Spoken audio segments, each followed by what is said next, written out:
Good afternoon, and thank you for taking the time to listen to my presentation. I apologize for not being there with you today. As an anthropologist of Africa, I have ambivalent feelings towards the 1982 song Africa by Toto.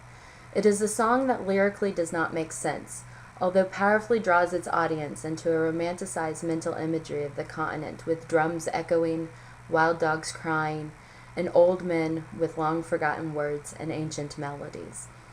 In contradistinction to the seemingly innocent romantic portrayal of the African continent within the lyrics, the colonial stylized music video makes use of deeply embedded stereotypes of the dark continent and spear-throwing Africans that set Western-mediated understandings of Africa ablaze, all the while reproducing and re-legitimizing these images. This reproduction of stereotypes is perhaps not all that surprising. The songwriters self-consciously admit that the song emerged to problematize the highly publicized accounts of the devastating droughts that affected much of Central and Western Africa during the early 1980s, although from the imagination of someone whose knowledge of Africa was limited to those accounts.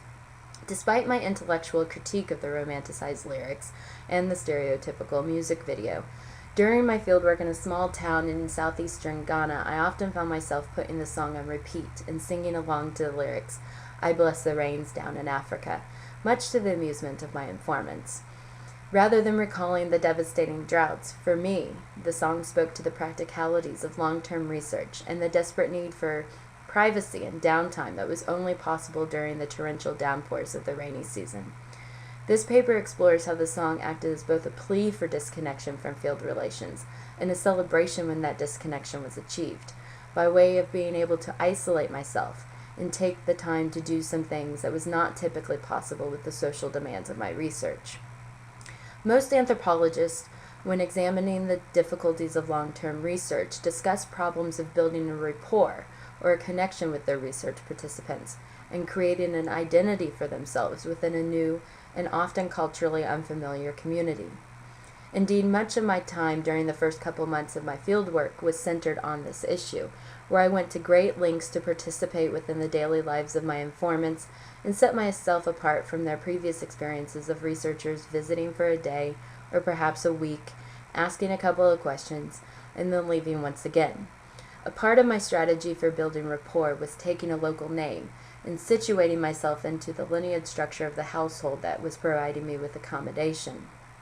Living in this particular household and taking on a social identity within it proved to be an important aspect of my research on the female initiates of three prominent shrines within the community.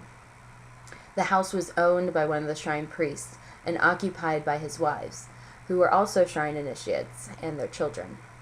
My typical daily routine consisted of making my way to one of the shrines and greeting everyone that I saw along the way, while children followed me shouting "Yavu, Yavu, Yavu," the local term for white person, over and over and over again.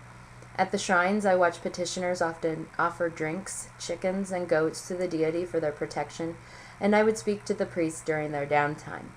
After being in the shrines for a while, I would visit the various female initiates in their houses to talk while cooking on the charcoal stove or preparing foodstuffs to be taken to the market to be sold. By evening, I'd make my way back to the household compound to have dinner in the open courtyard with my family, play with the children, chat with the wives, and finally heat water for my soothing bucket bath. Throughout the research, I struggled to carve out time for myself or even to write field notes.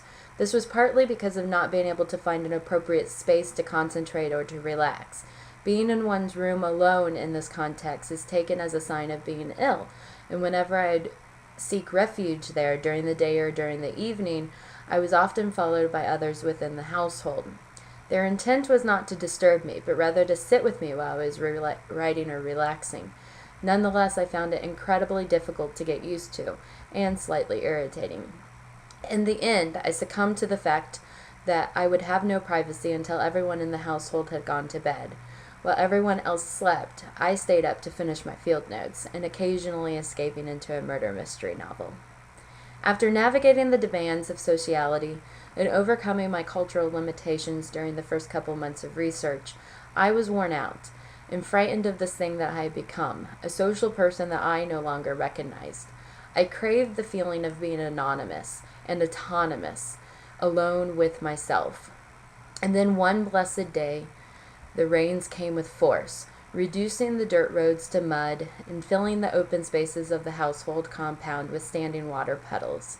Initially, I watched from my doorway as children frantically ran around, putting out bowls and buckets to collect water, but soon after, everyone had retreated into their rooms to wait out the downpour.